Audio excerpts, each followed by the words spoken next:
السلام علیکم ورحمۃ اللہ وبرکاتہ۔ بسم اللہ الرحمن الرحیم۔ رنج و غم کا نبوی علاج، سنن ابو داود، حدیث نمبر 5090۔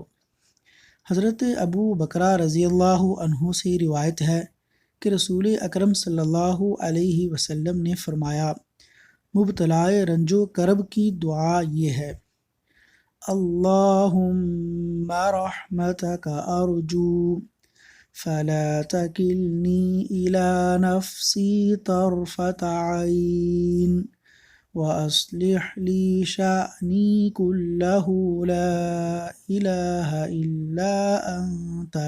ترجمہ: اے اللہ، میں تیری رحمت کا امیدوار ہوں، مجھے لمحہ بھر بھی میرے نفس کے سپرد نہ کرنا، میرے حالات کی اصلاح فرما، تیرے سوا کوئی معبود نہیں۔